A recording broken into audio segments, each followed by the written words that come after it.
जिथे लोक परंपरेला अंतिम सत्य मानत होते, तिथे एक माणूस उभा राहिला आणि म्हणाला, प्रश्न विचारा, विचार करा. ही केवळ वाक्य नव्हती, हा होता एका युगाचा बंड, ज्याने महाराष्ट्राला नव्या विचारांची दिशा दिली. एकेकाळी लोकमान्य टिळकांचे जिवलग मित्र, एकत्र शिक्षण, एकत्र स्वप्न, एकत्र राष्ट्रनिर्मितीची धडपड. पण जेव्हा प्रश्न आला, समाज सुधारणाआधी की स्वराज्य, तेव्हा हा माणूस संपूर्ण प्रवाहाच्या विरुद्ध उभा राहिला. मैत्रीपेक्षा विचार मोठे मानले आणि सत्यासाठी स्वतःची वेगळी वाट निवडली. लेखनातून, विचारातून आणि निर्भीड भूमिकेतून इतिहासात ज्यांनी स्वतःची वेगळी ओळख निर्माण केली, ते होते गोपाळ गणेश आगरकर. त्याचबरोबर आपणास सर्वांना माहिती आहे की सर्व प्रकारच्या स्पर्धा परीक्षांमध्ये गोपाळ गणेश आगरकर यांचा विषय म्हणजेच त्यांचे समाजसुधारक कार्य, शिक्षण क्षेत्रातील योगदान आणि बुद्धिप्रामाण्यवादाचा विचार हा घटक अत्यंत महत्त्वाचा आहे. चला तर मग MPSC प्रोफेसरच्या आजच्या या लेक्चरमध्ये गोपाळ गणेश आगरकर यांच्याविषयी स्पर्धा परीक्षेसाठी आवश्यक अशी सखोल आणि समजण्यास सोपी माहिती आपण जाणून घेऊया. चला तर मग सर्वप्रथम आपण गोपाळ गणेश आगरकर यांच्या बालपण आणि प्रारंभिक शिक्षणाबद्दल जाणून घेऊयात. 14 जुलै 1856 हा तो दिवस होता जेव्हा सातारा जिल्ह्यातील कराडजवळील टेंभू या गावात एका विलक्षण बालकाचा जन्म झाला. या बालकाचे वडील होते गणेश आगरकर, तर आई होत्या सरस्वतीबाई आगरकर. कौटुंबिक परिस्थिती अत्यंत गरिबीची होती. साधी राहणी, मर्यादित साधनं आणि अनेक अडचणींमध्ये त्यांचे बालपण घडत गेले. परंतु या कठीण परिस्थितीतही ज्ञानाची ओढ, शिक्षणाची जिद्द आणि स्वतःच्या कर्तृत्वावर भविष्य घडवण्याची महत्वाकांक्षा त्यांच्या मनात लहानपणापासूनच रुजत गेली. यानंतर गोपाळ गणेश आगरकर यांच्या आयुष्यात संघर्ष, जिद्द आणि शिक्षणासाठीच्या धडपडीचा एक महत्त्वाचा टप्पा सुरू होतो. बालपणापासूनच शिक्षणासाठी त्यांना मोठा संघर्ष करावा लागला. घरची आर्थिक परिस्थिती अत्यंत हलाखीची असल्यामुळे शिक्षणाचा प्रवास अनेक अडथळ्यांनी भरलेला होता. अशा परिस्थितीत त्यांनी आपल्या मामांकडे म्हणजेच विष्णू मोरेश्वर महाजनी यांच्याकडे राहून आपले शिक्षण पूर्ण केले. उपजीविकेसाठी त्यांना काही काळ कारकुनी आणि कंपाऊंडर म्हणूनही काम करावे लागले. दिवस जगण्यासाठी काम आणि भविष्य घडवण्यासाठी शिक्षण, हा दुहेरी संघर्ष ते शांतपणे लढत होते. कराड, अकोला आणि रत्नागिरी येथे त्यांनी आपले माध्यमिक शिक्षण पूर्ण केले. या प्रवासातून त्यांच्या व्यक्तिमत्वात स्वावलंबन, कष्टाची सवय आणि शिक्षणावरील निष्ठा अधिक दृढ होत गेली. यानंतर गोपाळ गणेश आगरकर यांच्या आयुष्यात विचारांची जडणघडण आणि ध्येयनिश्चितीचा एक महत्त्वाचा टप्पा सुरू होतो. या काळात विष्णूशास्त्री चिपळूणकर यांच्या निबंधमालाचा त्यांच्या विचारविश्वावर खोल प्रभाव पडू लागला. यासोबतच पाश्चात्य उदारमतवादी विचारसरणी, तर्कशुद्धता आणि बुद्धिप्रामाण्यवाद यांनीही त्यांच्या मनावर गंभीर छाप निर्माण केली. या सर्व अनुभवांतून त्यांच्या मनात शिक्षणाबद्दल एक ठाम विश्वास निर्माण झाला. शिक्षण हाच समाज परिवर्तनाचा मुख्य मार्ग आहे. त्यांना स्पष्टपणे जाणवू लागले की समाजातील अंधश्रद्धा, जातीभेद आणि अन्याय दूर करण्यासाठी फक्त परंपरा नव्हे, तर शिक्षण आणि विचारांची क्रांती आवश्यक आहे. याच ध्येयाने प्रेरित होऊन गरिबीवर मात करत उच्च शिक्षणासाठी ते पुण्याकडे प्रयाण करतात. हा प्रवास केवळ शहर बदलण्याचा नव्हता, तर त्यांच्या संपूर्ण आयुष्याला नवीन दिशा देणारा एक मोठा टर्निंग पॉइंट ठरला. तर अशा प्रकारे गोपाळ गणेश आगरकर यांच्या बालपण आणि प्रारंभिक शिक्षणाचा प्रवास आपण पाहिला. आता आपण पाहूयात गोपाळ गणेश आगरकर यांच्या वैचारिक घडण आणि सामाजिक जाणीवेचा महत्त्वपूर्ण प्रवास. यानंतर गोपाळ गणेश आगरकर यांच्या आयुष्यात उच्च शिक्षण आणि वैचारिक सहप्रवासाचा एक महत्त्वाचा टप्पा सुरू होतो. 1878 हा तो काळ होता जेव्हा त्यांनी पुण्याच्या डेक्कन कॉलेजमध्ये प्रवेश घेतला. हा प्रवेश केवळ उच्च शिक्षणासाठी नव्हता, तर त्यांच्या आयुष्याला नवीन वैचारिक दिशा देणारा एक निर्णायक क्षण ठरला. याच डेक्कन कॉलेजमध्ये त्यांची भेट झाली लोकमान्य बाळ गंगाधर टिळक यांच्याशी. ही भेट साधी ओळख नव्हती, तर पुढे जाऊन महाराष्ट्राच्या सामाजिक आणि शैक्षणिक इतिहासात महत्त्वपूर्ण ठरणाऱ्या एका ऐतिहासिक मैत्रीची सुरुवात होती. शिक्षण, राष्ट्रप्रेम आणि समाज परिवर्तनाची समान तळमळ या दोघांना एकत्र घेऊन आली. याच मैत्रीतून पुढे नवीन शिक्षण चळवळ, पत्रकारिता आणि समाज सुधारणेच्या कार्याला एक नवी दिशा मिळाली. यानंतर गोपाळ गणेश आगरकर यांच्या आयुष्यात शिक्षण पूर्णता आणि ध्येय निश्चितीचा एक महत्त्वाचा टप्पा सुरू होतो. 1880 हा तो काळ होता जेव्हा त्यांनी आपले BA शिक्षण पूर्ण केले. उच्च शिक्षण पूर्ण झाल्यानंतर त्यांच्यासमोर सरकारी नोकरीची संधी उपलब्ध होती. परंतु त्यांनी सुरक्षित आणि स्थिर जीवनाचा मार्ग न निवडता समाज जागृती, शिक्षण आणि समाज सुधारणेसाठी आपले संपूर्ण आयुष्य वाहण्याचा ठाम निर्णय घेतला. यानंतर गोपाळ गणेश आगरकर यांच्या आयुष्यात उच्च शिक्षणातील प्रगतीचा एक महत्त्वाचा टप्पा पुढे येतो. 1881 हा तो काळ होता जेव्हा त्यांनी आपले MA शिक्षण पूर्ण केले. इतिहास आणि तत्त्वज्ञान या विषयांमध्ये त्यांनी विशेष प्रावीण्य संपादन केले. यानंतर गोपाळ गणेश आगरकर यांच्या आयुष्यात विचारांची परिपक्वता आणि सामाजिक ध्येयाची स्पष्टता अधिक मजबूत होत जाते. या काळात John Stuart Mill, Herbert Spencer आणि फ्रान्सिस बेकन यांसारख्या पाश्चात्य विचारवंतांचा त्यांच्यावर खोल प्रभाव पडला. तर्कशुद्ध विचार, स्वातंत्र्याची जाणीव आणि व्यक्तीच्या अधिकारांचे महत्त्व या संकल्पना त्यांच्या विचार विश्वाचा भाग बनू लागल्या. याच प्रभावातून बुद्धिप्रामाण्यवाद म्हणजेच बुद्धीला पटेल तेच स्वीकारणे हा त्यांचा ठाम दृष्टिकोन बनला. तसेच व्यक्तिवाद आणि सामाजिक सुधारणा या विचारसरणीचीही त्यांच्या मनात मजबूत पायाभरणी झाली. समाजातील अंधश्रद्धा, जातीभेद आणि अन्यायाविरुद्ध विचारांच्या माध्यमातून लढणे हेच त्यांचे ध्येय ठरले. याच काळात चिपळूणकर, टिळक, आगरकर या त्रिमूर्तीने शिक्षणाद्वारे समाज जागृती करण्याचा ठाम निश्चय केला. तर अशा प्रकारे गोपाळ गणेश आगरकर यांच्या वैचारिक घडण आणि सामाजिक जाणीवेचा महत्त्वपूर्ण प्रवास आपण पाहिला. आता आपण पाहूया गोपाळ गणेश आगरकर यांच्या समाज सुधारणा, पत्रकारिता आणि संघर्षाचा प्रेरणादायी प्रवास. यानंतर गोपाळ गणेश आगरकर यांच्या आयुष्यात शिक्षण क्षेत्रातील क्रांतिकारी कार्याचा एक महत्त्वाचा टप्पा सुरू होतो. 1880 हा तो काळ होता जेव्हा न्यू इंग्लिश स्कूल स्थापनेत त्यांनी महत्त्वपूर्ण पुढाकार घेतला. पारंपरिक शिक्षण पद्धतीच्या मर्यादा ओळखून विद्यार्थ्यांना आधुनिक, विचारप्रधान आणि राष्ट्राभिमान जागवणारे शिक्षण मिळावे हा या संस्थेच्या स्थापनेमागील मुख्य उद्देश होता. या कार्यात लोकमान्य टिळक, विष्णुशास्त्री चिपळूणकर आणि इतर सहकाऱ्यांसोबत आगरकरांनी सक्रिय भूमिका बजावली. या शाळेच्या स्थापनेतून शिक्षणाद्वारे समाज परिवर्तनाचा त्यांचा विचार प्रत्यक्ष स्वरूपात साकार होऊ लागला. यानंतर गोपाळ गणेश आगरकर यांच्या आयुष्यात पत्रकारितेच्या माध्यमातून समाज जागृतीचा एक प्रभावी अध्याय सुरू होतो. 2 जानेवारी 1881 रोजी हा तो दिवस होता जेव्हा इंग्रजी वृत्तपत्र मराठाची सुरुवात झाली. या वृत्तपत्राचा उद्देश होता इंग्रजी माध्यमातून राष्ट्रीय विचार आणि सामाजिक प्रश्न व्यापक स्तरावर मांडणे. यानंतर 4 जानेवारी 1881 रोजी मराठी वृत्तपत्र केसरीची सुरुवात झाली.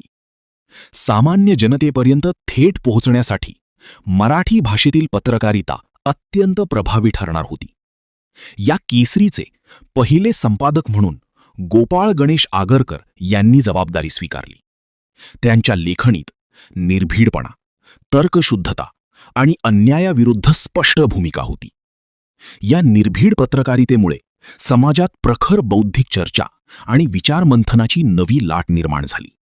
यानंतर गोपाळ गणेश आगरकर यांच्या आयुष्यात पत्रकारितेमुळे संघर्ष आणि कारावासाचा एक कठीण टप्पा सुरू होतो. 1882 हा तो काळ होता जेव्हा कोल्हापूर संस्थानातील बर्वे प्रकरण मोठ्या चर्चेचा विषय बनले. कोल्हापूरचे दिवाण माधवराव बर्वे यांच्यावर प्रशासनातील अन्याय आणि सत्तेचा गैरवापर असे गंभीर आरोप होत होते. या प्रकरणावर केसरी आणि मराठामधून आगरकर आणि टिळक यांनी निर्भीडपणे टीका केली. सत्ताधाऱ्यांविरुद्ध स्पष्ट भूमिका घेतल्यामुळे दोघांवरही मानहानीचा खटला दाखल झाला. या प्रकरणात गोपाळ गणेश आगरकर आणि बाळ गंगाधर टिळक यांना अटक करण्यात आली. त्यांना डोंगरी तुरुंगात 101 दिवसांचा कारावास भोगावा लागला. या कठीण अनुभवावर आधारित आगरकरांनी पुढे डोंगरीच्या तुरुंगातील आमचे 101 दिवस हा महत्त्वपूर्ण ग्रंथ लिहिला. यानंतर गोपाळ गणेश आगरकर यांच्या आयुष्यात शिक्षण चळवळीला संस्थात्मक स्वरूप देणारा एक महत्त्वाचा टप्पा सुरू होतो.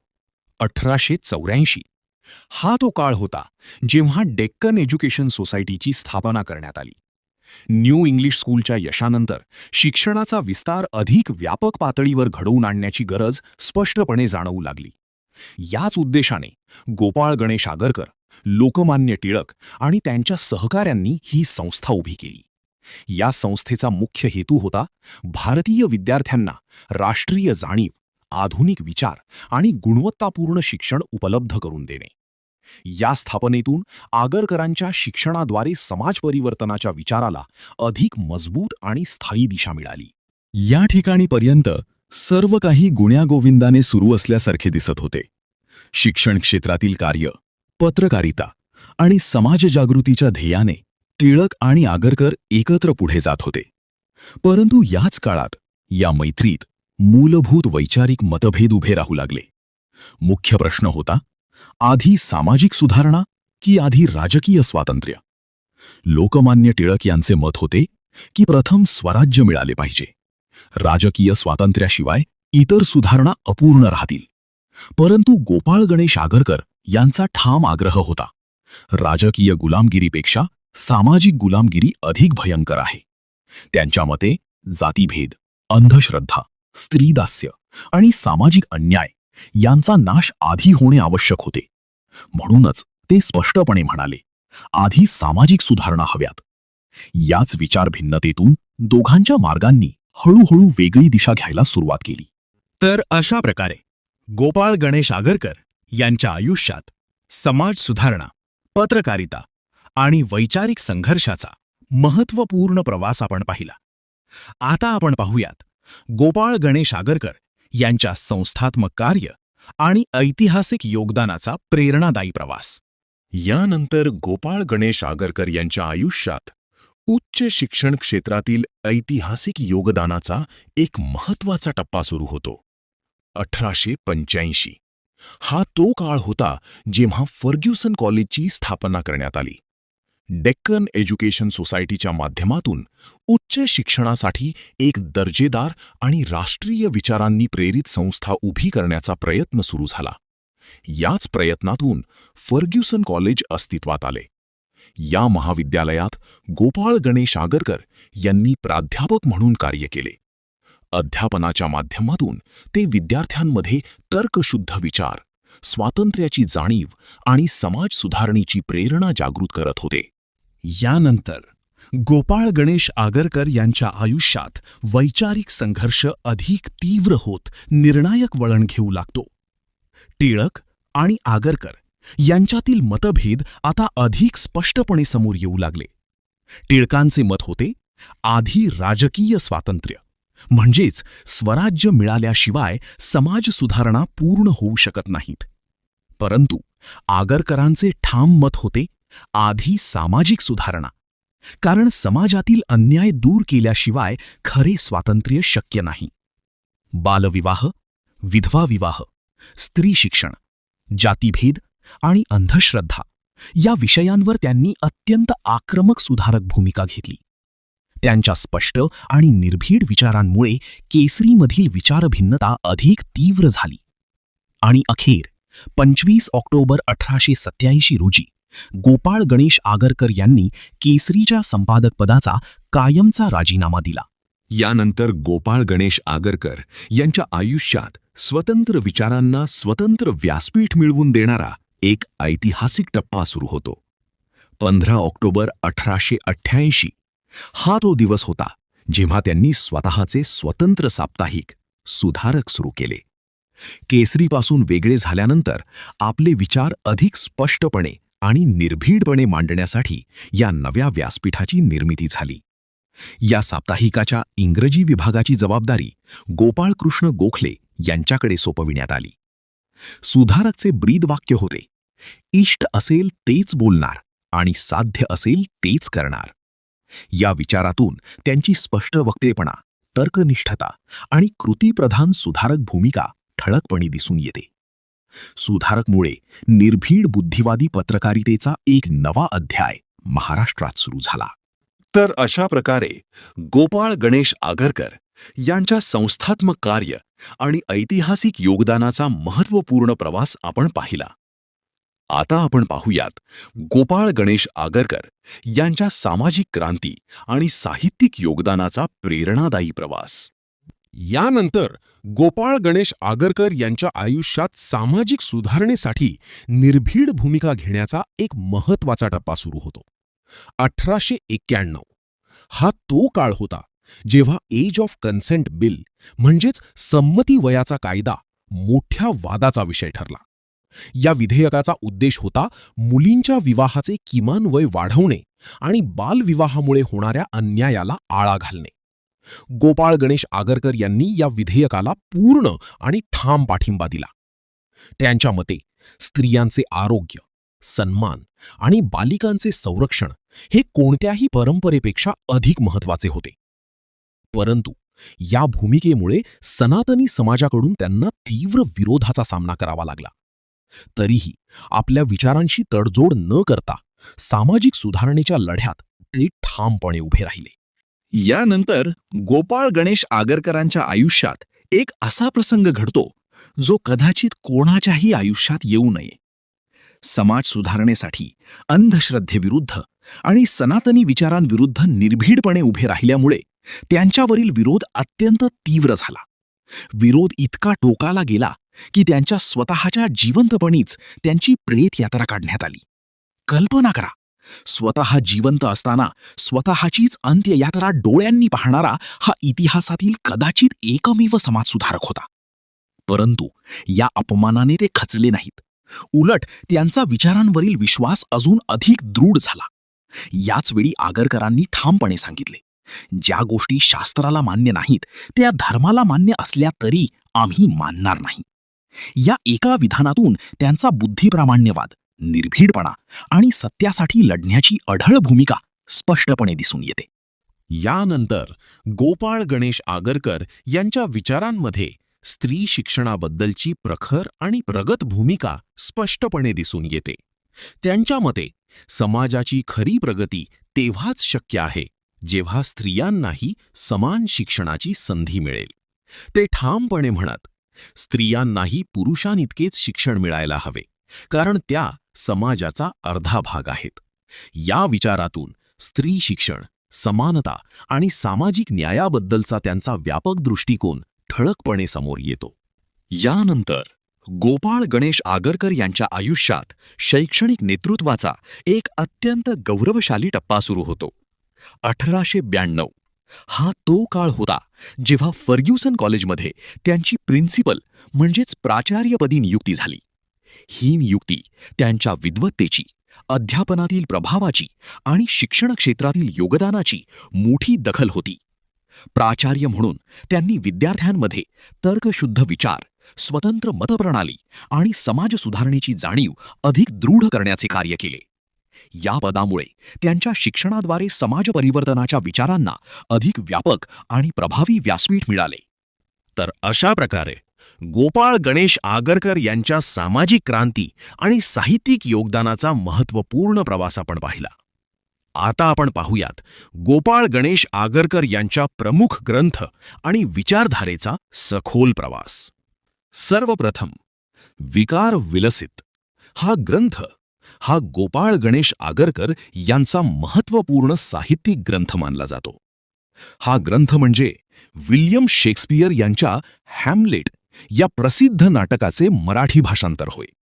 यातून त्यांच्या भाषेवरील प्रभुत्व आणि पाश्चात्य साहित्यावरील अभ्यास स्पष्टपणे दिसून येतो.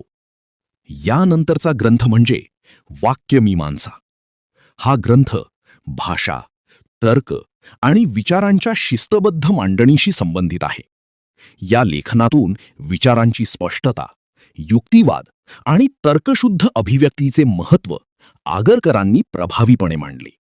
यानंतरचा ग्रंथ म्हणजे वाक्याचे पृथक्करण. हा ग्रंथ भाषिक विश्लेषण आणि वाक्यरचनेच्या अभ्यासाशी संबंधित आहे. या माध्यमातून भाषेची अचूकता, अर्थाची स्पष्टता आणि विचार मांडण्याची शास्त्रीय पद्धत समोर येते. यानंतरचा ग्रंथ म्हणजे शेटजी, भटजी व लाटजी.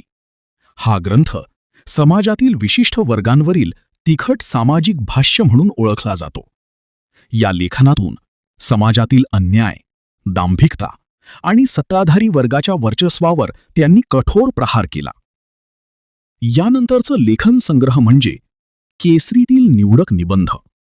या लेखसंग्रहातून त्यांच्या निर्भीड पत्रकारितेची आणि स्पष्ट विचारसरणीची झलक दिसते. या निबंधांमध्ये समाज सुधारणा, शिक्षण, अंधश्रद्धा विरोध आणि सामाजिक न्याय या विषयांवर त्यांनी ठाम भूमिका मांडली. यानंतरचा ग्रंथ म्हणजे डोंगरीच्या तुरुंगातील आमचे 101 दिवस. हा ग्रंथ त्यांच्या कारावासातील अनुभवांवर आधारित आहे. या लेखनातून तुरुंगातील वास्तव, संघर्ष आणि अन्यायाविरुद्ध लढण्याची त्यांची जिद्द प्रभावीपणे समोर येते. आतापर्यंत आपण गोपाळ गणेश आगरकर यांच्या विचारधारेबद्दल पाहिले तर त्यांना बुद्धिप्रामाण्यवादाचे जनक म्हणून ओळखले जाते. त्यांच्या मते कोणतीही गोष्ट परंपरेमुळे नव्हे तर बुद्धी आणि तर्काला पटली तरच स्वीकारली पाहिजे. धर्मापेक्षा विवेकाला सर्वोच्च स्थान असावे हा त्यांचा ठाम आग्रह होता. सामाजिक समता ही धार्मिक रूढींपेक्षा अधिक महत्त्वाची आहे असे ते स्पष्टपणे मानत होते. सुधारणा या परंपरावादापेक्षा श्रेष्ठ आहेत, कारण समाज पुढे नेण्यासाठी बदल आवश्यक असतो. तसेच व्यक्ती स्वातंत्र्य हे आंधळ्या धर्मानुयायित्वापेक्षा अधिक महत्त्वाचे आहे असा त्यांचा प्रखर विचार होता. म्हणूनच आगरकरांचे संपूर्ण जीवन हे तर्क, सत्य आणि सामाजिक न्यायासाठी झालेल्या संघर्षाचे प्रतीक बनले. त्यांच्या जीवनगौरवाबद्दल पाहिले तर गोपाळ गणेश आगरकर यांना महाराष्ट्रातील बुद्धिप्रामाण्यवादाचे जनक म्हणून गौरवण्यात येते. तर्कशुद्ध विचार, अंधश्रद्धेविरोध आणि सामाजिक सुधारणेच्या निर्भीड भूमिकेमुळे त्यांनी समाजाला नवीन वैचारिक दिशा दिली. त्यांना आधुनिक महाराष्ट्राच्या पुरोगामी विचारसरणीचे प्रमुख शिल्पकार म्हणूनही ओळखले जाते. समाज सुधारणा, स्त्री शिक्षण, जातीभेद विरोध आणि व्यक्ती स्वातंत्र्य या मूल्यांची पायाभरणी त्यांच्या विचारांतून अधिक मजबूत झाली. महर्षी धोंडो केशव कर्वे, गोपाळकृष्ण गोखले यांसारख्या महान सुधारकांवरही त्यांच्या विचारांचा खोल प्रभाव पडला. म्हणूनच आगरकरांचे कार्य हे केवळ त्यांच्या काळापुरते मर्यादित न राहता पुढील अनेक पिढ्यांसाठी प्रेरणास्थान बनले. यानंतर गोपाळ गणेश आगरकर यांच्या आयुष्यात शेवटचा संघर्ष आणि शांत विरामाचा एक अत्यंत भावपूर्ण टप्पा सुरू होतो. 1894 हा तो काळ होता जेव्हा त्यांना तीव्र दम्याचा म्हणजेच ॲस्थमाचा त्रास अधिक वाढू लागला. आरोग्य सतत खालावत होते, शरीर साथ देत नव्हते, परंतु विचारांची लढाई मात्र अजूनही थांबलेली नव्हती. अशा अवस्थेतही सुधारकमधील त्यांचे लेखन अखंडपणे सुरूच राहिले. सत्य, तर्क आणि समाज सुधारणेची ज्योत शेवटच्या श्वासापर्यंत तेवत ठेवण्याचा त्यांचा निर्धार अढळ होता. आर्थिकदृष्ट्याही त्यांचे जीवन अत्यंत साधे आणि प्रामाणिक होते. संपत्तीचा मोह नव्हता. विचारांची श्रीमंतीच त्यांची खरी ओळख होती. आणि अखेर 17 जून 1895 पुणे येथे वयाच्या अवघ्या 39व्या वर्षी त्यांचे निधन झाले. मृत्यूसमयी त्यांच्या उशाशी फक्त काही रुपये आणि अंत्यविधीसाठीची एक साधी चिठ्ठी सापडली. हा प्रसंग त्यांच्या प्रामाणिकपणाचा, साधेपणाचा आणि तत्वनिष्ठ जीवनाचा सर्वात प्रभावी पुरावा ठरतो. आणि विशेष म्हणजे ज्यांच्यासोबत आयुष्यभर तीव्र वैचारिक संघर्ष झाला ते लोकमान्य बाळ गंगाधर टिळकही आगरकरांच्या निधनाने अत्यंत व्यथित झाले. विचार वेगळे होते, मार्ग वेगळे होते, परंतु एकमेकांच्या बुद्धिमत्ता, प्रामाणिकपणा आणि राष्ट्रनिष्ठेचा परस्पर आदर कायम होता. आगरकरांच्या निधनानंतर लोकमान्य टिळकांनी आपल्या केसरी वृत्तपत्रातून अत्यंत भावपूर्ण शब्दांत श्रद्धांजली अर्पण केली. ते म्हणाले, हिंदुस्थानातील एक हिरा गेला. या एका वाक्यातून आगरकरांच्या व्यक्तिमत्वाची उंची आणि त्यांच्या कार्याबद्दलचा टिळकांचा अंतःकरणातील सन्मान स्पष्टपणे जाणवतो. तर अशा प्रकारे आपण गोपाळ गणेश आगरकर यांच्या जीवनप्रवासातील बालपण, शिक्षण, वैचारिक घडण, समाज सुधारणा, पत्रकारिता, संस्थात्मक कार्य, साहित्य, विचारधारा आणि शेवटचा संघर्ष हे सर्व महत्त्वाचे टप्पे सविस्तरपणे पाहिले. आगरकरांचा जीवनप्रवास हा केवळ एका समाजसुधारकाचा इतिहास नाही, तर तो आहे तर्क, सत्य, शिक्षण आणि सामाजिक न्यायासाठी झालेल्या अखंड संघर्षाची प्रेरणादायी गाथा. अंधश्रद्धा, जातीभेद आणि अन्यायाविरुद्ध निर्भीडपणे उभे राहून समाजाला विचार करायला भाग पाडणारे ते खरे बुद्धिप्रामाण्यवादी योद्धे होते. म्हणूनच आजही गोपाळ गणेश आगरकर हे केवळ इतिहासातील नाव नाहीत, तर आधुनिक विचारसरणीची एक जिवंत प्रेरणा आहेत. रक्षाध्वज. तुम्हाला आणखी कोणत्या समाजसुधारकाबद्दल अशाच प्रकारे सविस्तर आणि स्पर्धा परीक्षाभिमुख माहिती हवी आहे हे देखील नक्की कळवा. या MPSC प्रोफेसरच्या क्लासरूममधील सर्व नोट्स आणि PDFs तुम्हाला टेलिग्राम चॅनलवर मिळणार आहेत. म्हणून अजून जॉईन नसेल केलं तर आत्ताच जॉईन करा. लिंक डिस्क्रिप्शन बॉक्समध्ये दिलेली आहे. अशाच दर्जेदार आणि एक्झाम ओरिएंटेड लेक्चरसाठी MPSC प्रोफेसरला नक्की सबस्क्राईब करा आणि बेल आयकॉन दाबायला विसरू नका. अभ्यास करत रहा, यश नक्की मिळेल. जय शिवराय.